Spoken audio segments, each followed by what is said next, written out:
कुछ दिन पहले पीएफआई ने एक विजन डॉक्यूमेंट जारी किया था, गजवा हिंद 2047। यानी पीएफआई का प्लान है कि भारत में 2047 तक गजवा हिंद कर लिया जाए। और अब दारुल उलूम देवबंद, जो अपने आप को एक एजुकेशनिस्ट बताती है संस्था, जो अपने आप को बताता है कि वो तो केवल शिक्षा का प्रचार कर रहा है, उस संस्था ने गजवा हिंद को जायज करार दिया है, गजवा हिंद को हलाल करार दिया है, गजवा हिंद को कहा है कि बिल्कुल ठीक है, और जो आदमी गजवा हिंद के लिए काम करता है उसको जन्नत मिलती है। इसका मतलब क्या हुआ?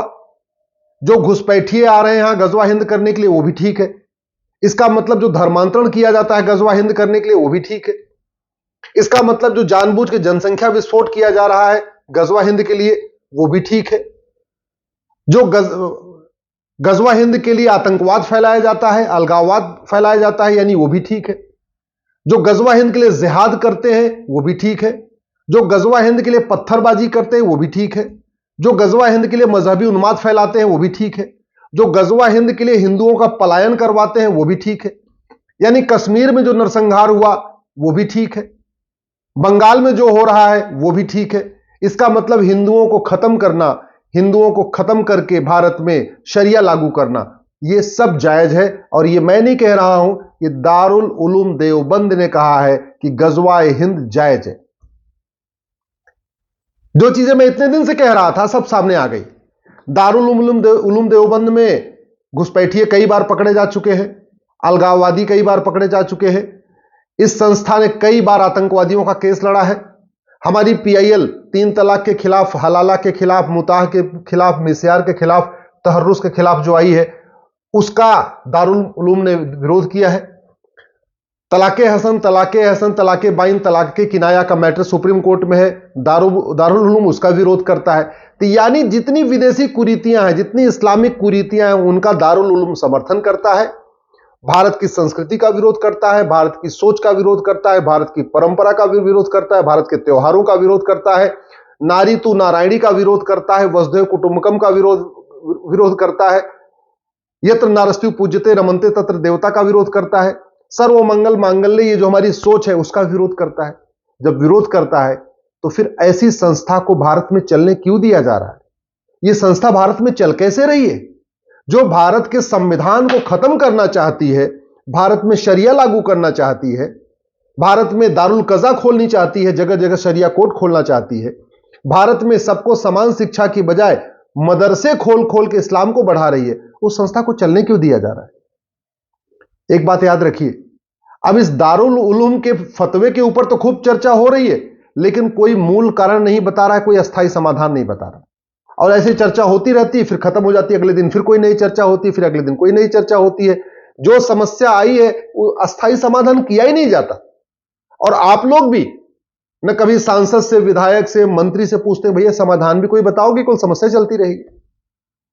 आखिर दारुल उलूम देवबंद आज की डेट में हर प्रत्येक देश विरोधी गतिविधियों में जो शामिल लोग हैं उनकी मदद करता है, जासूसों की मदद करता है, गद्दारों की मदद करता है, देशद्रोहियों की मदद करता है, अलगाववादियों की मदद करता है, आतंकवादियों की मदद करता है, मजहबी उन्माद फैलाने वालों की मदद करता है, घुसपैठियों की मदद करता है, धर्मांतरण कराने वाले जिहादियों की मदद करता है, सबकी मदद करता है। और चला कौन रहा है? मदीना से आया परिवार, मदनी परिवार। ये जो दारुल उलूम का पूरा चल रहा है सिस्टम, ये कौन चला रहा है? कोई भारत का व्यक्ति नहीं चला रहा है, यह परिवार मदीना से आया था, मदनी परिवार। वो मदनी परिवार इस पूरे दारुल उलूम को चला रहा। अगर इसको हमने बंद नहीं किया, खत्म नहीं किया, तो यह नासूर की तरीके पूरे देश में फैल जाएगा, हमें पता भी नहीं चलेगा। जिस तरीके से प्लान्ड वे में दारुल उलूम जगह जगह मदरसे खोल रहा है, मदरसों में नफरती शिक्षा दी जा रही है, इसके खिलाफ अगर कार्रवाई नहीं हुई तो वो दिन दूर नहीं जब पाकिस्तान वाले हालात हो जाएंगे, अफगानिस्तान वाले हालात हो जाएंगे, बांग्लादेश वाले हालात हो जाएंगे। वो दिन दूर नहीं जब दोबारा फिर से कश्मीर जैसा हालात हो जाएगा। दारुल उलूम देवबंद ने आज पीएफआई का जो विजन डॉक्यूमेंट था 2047 में गजवा हिंद, उसको पूरी तरीके जस्टिफाई कर दिया है। अब कुछ बचा नहीं है। इसलिए मैं सबसे पहले कहता हूं, सबसे पहले संविधान के सेकुलर वर्ड को निकाला जाए। यह सेकुलर वर्ड की आड़ में दारुल उलूम देवबंद पूरे देश में नफरत फैला रहा है, पूरे देश में जड़े जमा रहा है। और वो कौन सा शब्द है? ये सेकुलर शब्द है जो संविधान के प्रियम्बल में इंदिरा गांधी ने इमरजेंसी के दौरान डाला था। तत्काल आर्टिकल 11 के अनुसार, संविधान का आर्टिकल 11 कहता है नागरिकता देने और नागरिकता लेने के लिए कठोर कानून बनाओ। नागरिकता आज तक सबको मिली, किसी की गई नहीं है। जासूसों की, गद्दारों की, अलगाववादियों की, चरमपंथियों की, कट्टरपंथियों की, घुसपैठियों की, जिहादियों की, मजहबी उन्मादियों की, धर्मांतरण कराने वाले जो लोग हैं शामिल, इन सब की नागरिकता खत्म करने के लिए तत्काल कानून बनाया जाए, नहीं तो हमारे पूरे देश में दारुल उलूम का नासूर फैल जाएगा। आर्टिकल 13 के अनुसार तत्काल जो विदेशी कुरीतियां चल रही हैं, विदेशी कुप्रथाएं, उसको प्रतिबंधित किया जाए। तत्काल तलाके हसन, तलाके हसन, तलाके बाइन, तलाके किनाया, निकाह हलाला, निकाह मुताह, निकाह मिस्यार, तहर्रुज जैसी कुरीतियां जो चल रही हैं ना, इसको तत्काल बंद किया जाए। पूरे देश में दारुल उलूम ने शरिया कोर्ट खुलवा रखी है, जिसको दारुल कज़ा कहते हैं, इस पर तत्काल प्रतिबंध लगाना जरूरी है। आर्टिकल 14 के अनुसार भारत में 1 nation 1 penal code, 1 nation 1 police code, 1 nation 1 judicial code लागू करना जरूरी है। पुलिस चार्टर लागू करना जरूरी है कि 1 घंटे के अंदर FIR हो, 1 महीने के अंदर जांच पूरी हो। जुडिशियल चार्टर लागू करना है कि अलगाववादियों को 1 साल के अंदर सजा मिले, और कानून कठोर होना चाहिए। ये जो दारुल उलूम है या बाकी और संस्थाएं इस तरीके की हैं, ये ऐसे फ्री में नहीं चल रही है। मोटी फंडिंग आ रही है, फंडिंग खाड़ी देशों से आ रही है, कुछ बैंक के माध्यम से आ रही है, कुछ हवाला के जरिए आ रही है। बैंक के माध्यम से जो फंडिंग आ रही है वो FCRA जो कानून है उसके अंतर्गत आ रही है, इसलिए FCRA कानून को खत्म करना पड़ेगा। हवाला की जो फंडिंग आ रही है वो तब तक नहीं रुकेगी जब तक 100 रुपए से बड़ी नोट बंद नहीं होगी। इसलिए मैं कह रहा हूं यूनिफॉर्म बैंकिंग कोड भी लागू करना पड़ेगा, 1 नेशन 1 टैक्स भी लागू करना पड़ेगा। आर्टिकल 25 में जो रिलीजन को प्रोपोगेट करने के लिए हमने छूट दे दिया है, तत्काल आर्टिकल 25 को बदलना पड़ेगा, उसमें से प्रोपोगेशन वर्ड हटाना पड़ेगा। भाई अपने अपने परंपरा के अनुसार आप इबादत करिए, लेकिन आप किसी को कन्वर्ट नहीं कर सकते। विदेशी रिलीजन में कन्वर्ट करना, इसको देशद्रोह घोषित करना पड़ेगा। और जो कन्वर्ट कराए उसके खिलाफ NSA लगाना पड़ेगा, UAPA लगाना पड़ेगा, गैंगस्टर एक्ट लगाना पड़ेगा, 100% प्रॉपर्टी जब्त करना पड़ेगा और उसकी नागरिकता खत्म करनी पड़ेगी, तब जाके ये रुकेगा।